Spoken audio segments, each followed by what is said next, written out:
Well, hello and welcome to Beyond the Sermon, a Bethany podcast where we have the privilege of digging deeper into our Sunday messages. I am Tami and today I am joined with Pastor David Baxley and Pastor Steve Musto. We began a new series. We did. We did.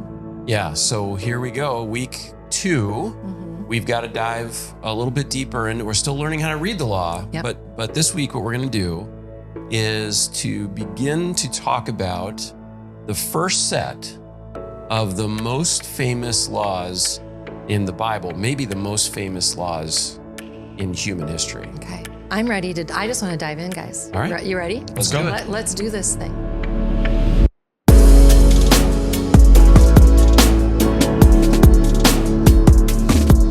So I'm feeling like we should start maybe just reading those first two laws. So let's turn to Deuteronomy 5, 6 through 8. Oh, you're going to read the Deuteronomy version. Oh, was there a better There's an version? Exodus version.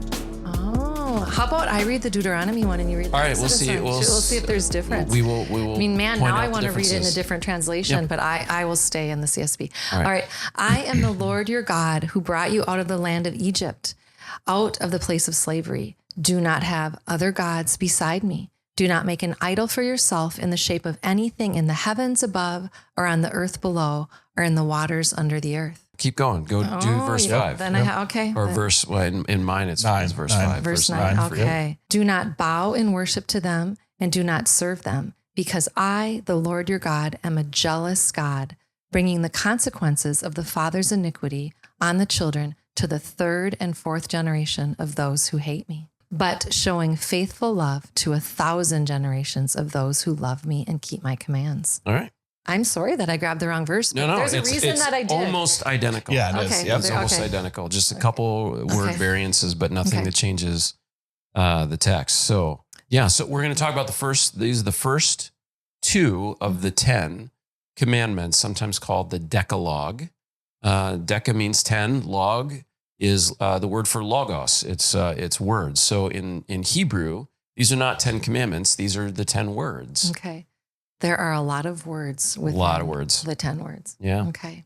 Does your version start with, I am the Lord your God who brought you out of the land of Egypt? Because I think that's why I chose that one, because I feel like that's so significant. It is highly significant, and it actually starts slightly with an introduction. Yes. Okay. So verse 1 says, then God spoke all these words, and then begins to tell the words. Okay. So, and that is significant in and of itself because of when this is coming, when and where this is coming in the history of the people of Israel. So we're going to do a little timeline. Let's go back. The people of Israel have been in captivity for 400 years. Mm-hmm. So Moses comes on the scene.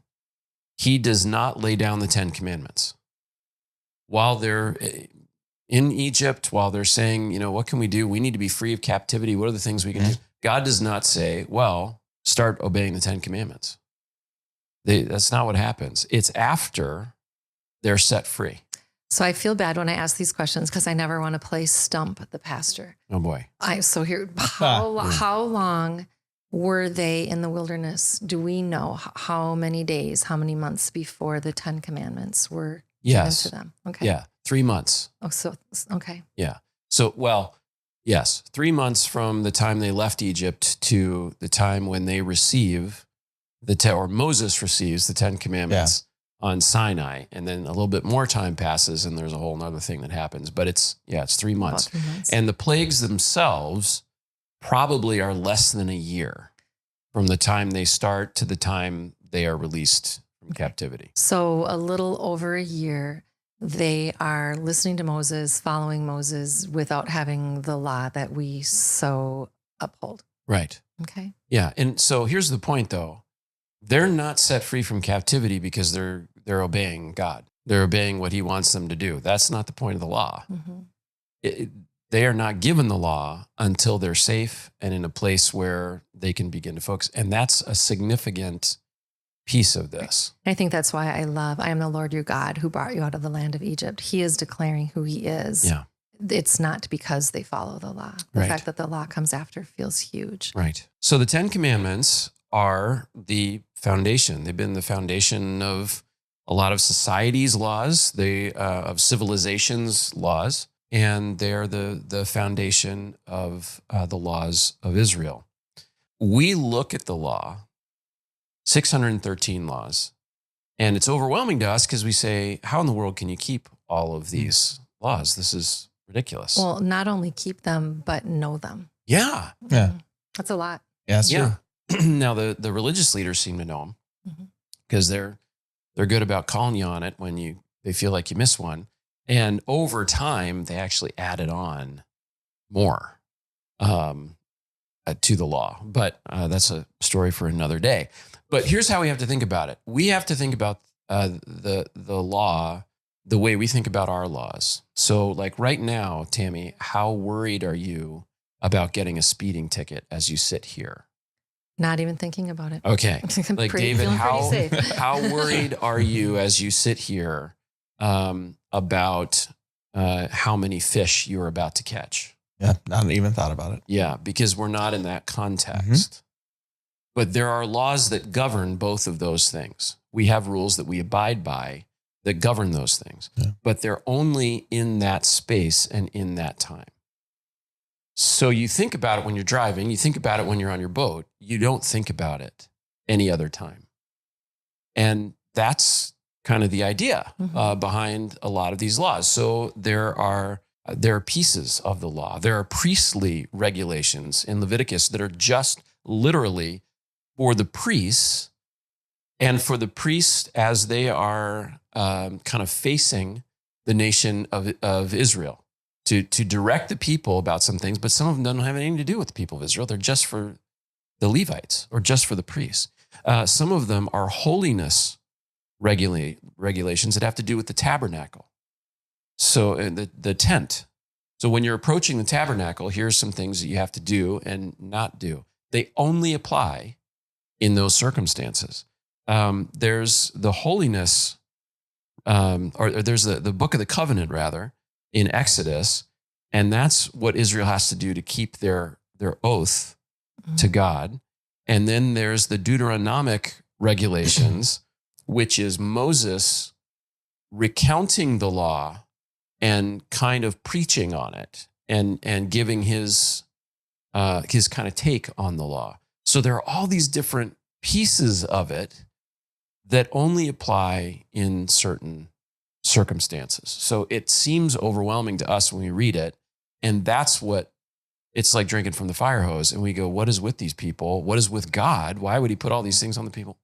Keep in mind, we have the benefit of learning new laws slowly. They don't have any laws, and they're having them dumped on them in one big, massive short period of time, but in one big, massive pile, they're having to learn. So as I've been thinking about this and praying about it this week, if I heard when we were sitting here last week talking, I think you guys said that the law was a welcomed gift to the people. I maybe have too many grandchildren or I'm too stubborn myself. If somebody tells me what to do, there's a part of me that's like, don't tell me what to do. So sure. All of us. But I think along with that though, we have such a high value for I make my rules, I define my life. Whereas these people came out of Egypt already with this understanding of I need to please God or gods, right? So their entire premise of what their existence was for was to serve a greater thing. We don't carry that naturally in our own culture in the same way. And so we want to say, no, I make my rules. They're like, how do I please the God? Like they wanted to know how to please God. Abraham, this guy that we talked about a covenant last week, he wasn't chosen because he was this good guy who believed in one God. So he came from a polytheistic culture. Yeah. And we'll unpack even that term, polytheism. We'll unpack on Sunday the message because we think the opposite of polytheism is monotheism, which is worshiping one God, and it's actually not. So there's something else that's sort of an in-between, and it comes into play when God introduces himself and then introduces, don't have any other gods beside me or next to me. Okay. This is, I think of it this way. You're right, Tami, in the sense that you don't, all of us have this little don't tell me what to do thing going on in us. But I promise you, there are times when you want someone to tell you exactly what to do. Like, I don't know if you've ever been zip lining, but if you have any fear of heights whatsoever and you go zip lining, you're paying attention to what the person who's running the zip line is telling you. And he's saying, don't put your hands here, put your hands here. Whatever you do, don't do this. You're like, wait a second. Let me make sure I understand this. What did he say? You're going to clarify because you want to make sure that that's safe and that's okay. And that's part of this, is that they want to make sure that they're doing what they need to be doing. Some of it fear, righteous, good, honest fear. God is a holy God. They should be afraid of him. But also some of it, we want our lives to go well. And there's this sort of there's survival thing in following the law as well. Well, Moses summarized that at the end of the 10 Commandments. He says, don't be afraid of God, but see that God has come so that you'll fear him and not sin. And so we have those two words there. And it's what you're saying. Rightfully, I go across this. I am afraid of heights, but I love doing zip lines. Yeah. But I understand that. I have a good fear of what happens if I miss the mark, the standard of what it takes to accomplish going across that line. And that's what God was coming to do. He was saying, here's how you can succeed so that you walk exactly what I'm calling you to do well. Yeah. So how does one grab onto the importance of understanding the law and listening to it is as vital, is as crucial, is as important as listening to the instructor tell you how to do a zip line? Is that just the Holy Spirit working in our heart? You know? I mean, I would, it's not where we're going necessarily in this podcast, but it's something I've been sitting in for the last year in my own life it's that fear. It's the fear of God. And Steve's going to talk about this week. It's recognizing the holiness of God and what that holiness means to us in relationship with him and how our sin counters that, disrespects that, dishonors that, his holiness. And so I think you're going to cover some of that in the message, I think this week, right? Yeah. Right. Yeah. We in general, a lot of us came out of backgrounds where we were taught that God is scary. Yeah. And there are times in the Bible when God is absolutely terrifying. Yeah.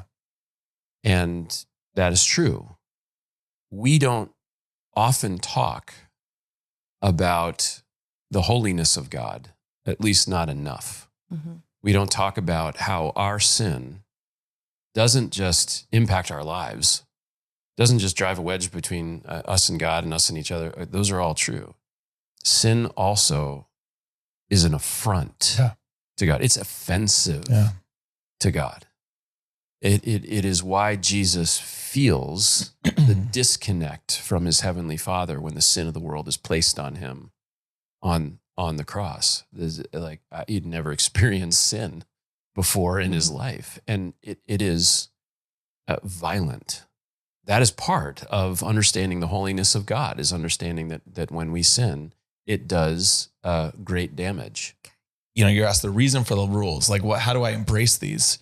The other side of it is that relational component, which is so important though, because if I understand these rules exist, not because I need to follow the rules, but because as I see what God desires of me, I'm able to be in fellowship with God.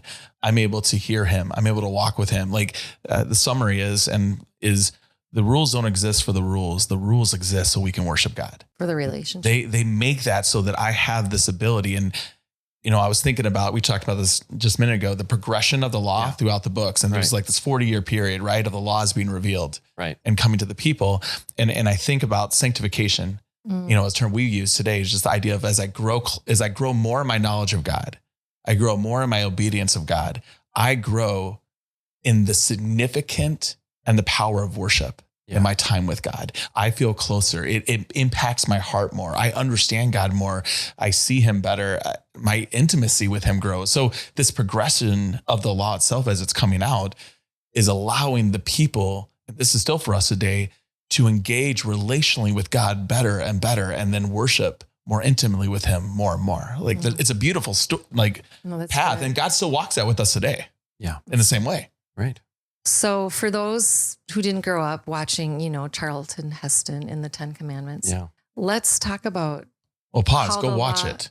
I know. It's so good. But the law and it being given and just how bizarre that whole thing was. Because you're not going to cover that on Sunday, correct? No, I don't have time to cover the scene where the 10 Commandments are given. So they go to Sinai.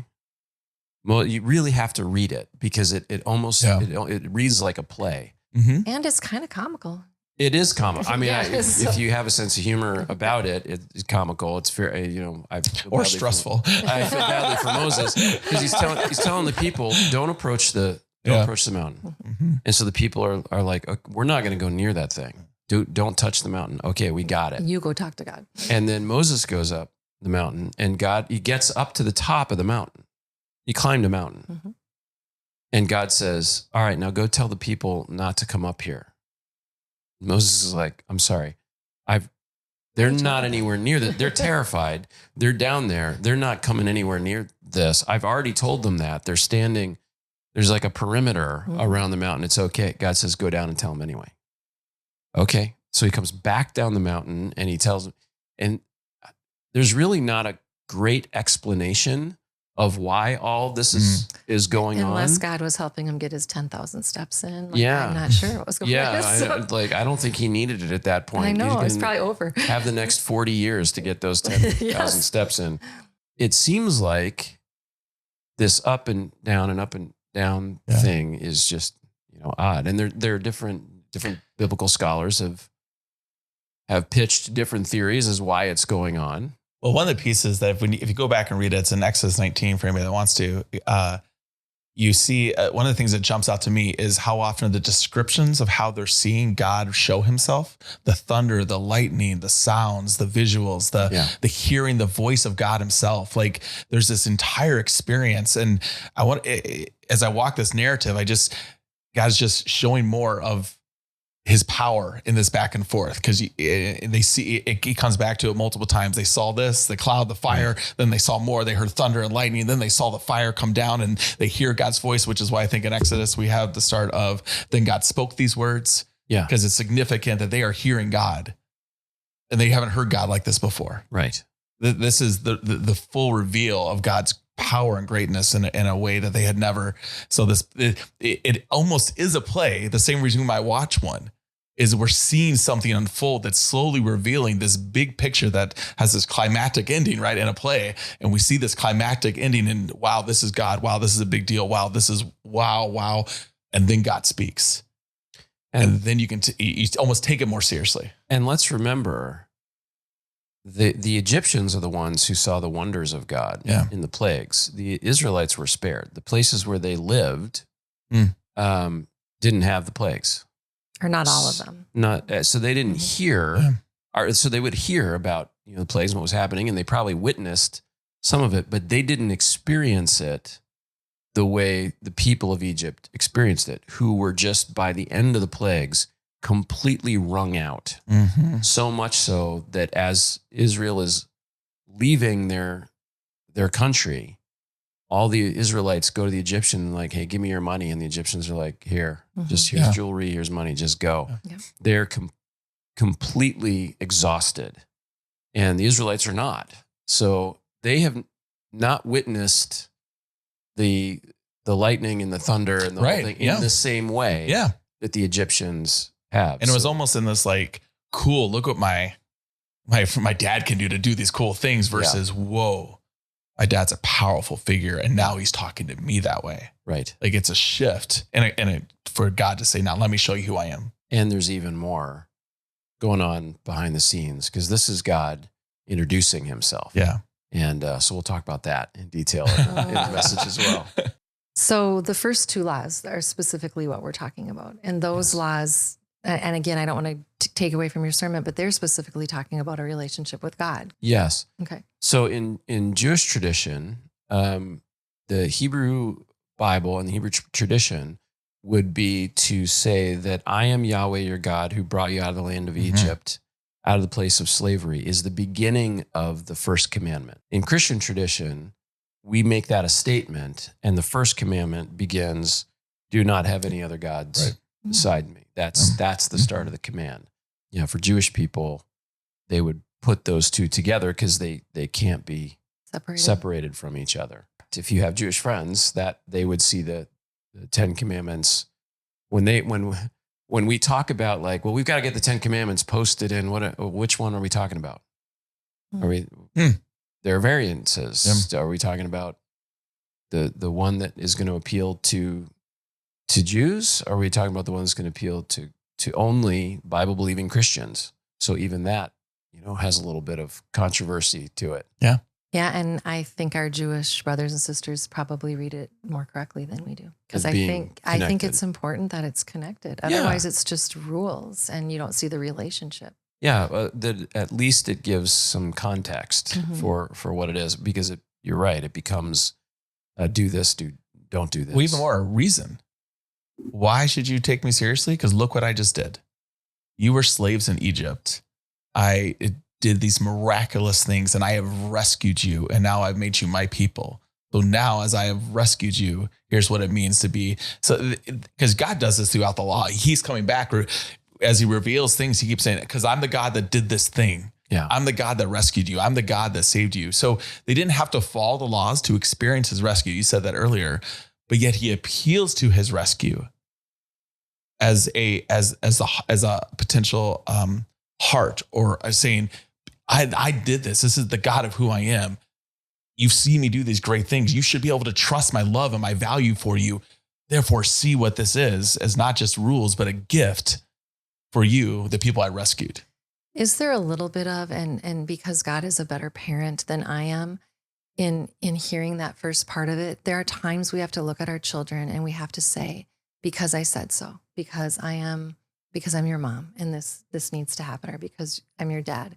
Is there a little bit of that, like declaring, I am the Lord your God? Like, I said so. These are the things you need to do. I wonder if he's saying, because I'm your dad and I love you really, really deeply. Like, I think it's not just because of who I am. Right. It's because of who I am and my deep love for you. Right. I think there's both. Okay. But also keep in mind, again, the context is, where have they been? Yeah. They've been 400 years in slavery. God has become a myth. Yeah, that's good, Steve. That people talk about. Yeah. Yahweh did this. Yahweh promised us this. He hasn't shown up. Okay. He hasn't shown up in 400 years. Yeah. So he's a myth. He's a mythical figure. And now he's not a myth. So he's being introduced. He's introducing himself to the Israelites, and he's introducing himself in ways that give them the best chance of grasping, of understanding. Yeah. So he's speaking their language.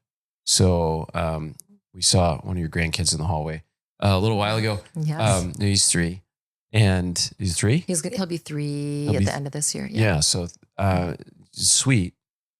So there are certain rules that he has, and there's certain teaching that he can understand. And then there's stuff like, we don't want him to, he doesn't need to listen to the podcast because there's a depth here that is going to go over his head, and that's okay. He's going to be introduced to things gradually where he'll eventually get to a place where he could listen to the podcast and say, oh, I understand that. I grasp that. I follow that. I may even have some follow-up questions. And that's kind of what God is doing with his people, introducing them at the most basic level. And let's go back even further. God does this all the time. All the time. God doesn't say to Abram when he calls him out, out of Ur, he doesn't say, Abram, all right, here's the plan. He just says, get up and go. I'm going to take you to a nation that is not your own, and I'm going to make you a great nation. Abram's like, all right. And he goes. But along the way, he gets more and more and more of the plan. The Adam and Eve, the story of Adam and Eve in Genesis is the story of innocence. They're basically created as, we're meant to read the story as being created as children at least in their psyche, their intellect. Which is why the nudity is such a big deal when they realize they're naked It's the equivalent of introducing a child who's too young to understand sex to sex. It's damaging. And so when this happens, they don't know how to react. And they have this strange reaction of hiding from each other and hiding the response that their bodies have from each other, from seeing each other. And they don't know what this is. They don't know what to do with this. And God has been kind to them to not introduce all of these things to them at once. And that's what's going on with his people. Because here. He's a good father. He's a good father. And Jesus does this with the disciples. So, we see this little by little by little, more things get introduced. I read in my quiet time yesterday, Jesus, after, as he's praying for his disciples, they're on their way to the Mount of Olives, and they say to him, finally, you're speaking plainly to us. Yes. It literally, the night he's betrayed, like right the day before he's going to be crucified, they're like, finally, you've I don't know, opened the last chapter of the book. And it's 3 years he's been talking kind of coded language. So this is common in Scripture. I know when we started, I thought the law was there to show me my yuck. The law was there to show me a little bit about the Lord, and the law was there for this society specifically. But what you shared last week about rest and that we need the law, I think there are many probably wondering why we're doing this, and by the end are going to be excited that we chose to do this flyover. Yeah. So read the 10 Commandments through that lens of rest. Mm-hmm. I am the Lord your God who brought you out of Egypt. Don't have any other gods beside me. One way to read that is to cross your arms and go, well, I want to worship other gods. Mm-hmm. Another way to read that is to say, I just get to lean back into my Heavenly Father like a beanbag chair. I don't have to worry about multiple gods of multiple. It's like having 4 different bosses. Right. You ever talk to anybody who works at a place where they have 4 different bosses and they're like, oh, this person tells me to do this. This person tells me to this person. When you have one, it's a lot easier. Mm-hmm. So there's a rest in that. There's one set of rules for me. There's one set of things that I have to do. His character is unchanging. I don't have to worry about, oh man, God is in a bad mood today. Okay. It was a rough day for him yesterday, and I wouldn't talk to him if I were you. And if you're reading them this week and you're reading that, not only see what that does in the sense of rest with our relationship with God, look how he progresses through that, and he shifts to how we find rest in relationship with each other. Yeah. Because it's not just about us and God. It's about us and God and us and each other with God. Yeah. And the rest that we find in our own relationships with people. Yeah. And that. Awesome. Well, I am excited about this series. It's going to be fun. So thank you guys for joining me, and thank you for joining us. Have a great week. Bye-bye.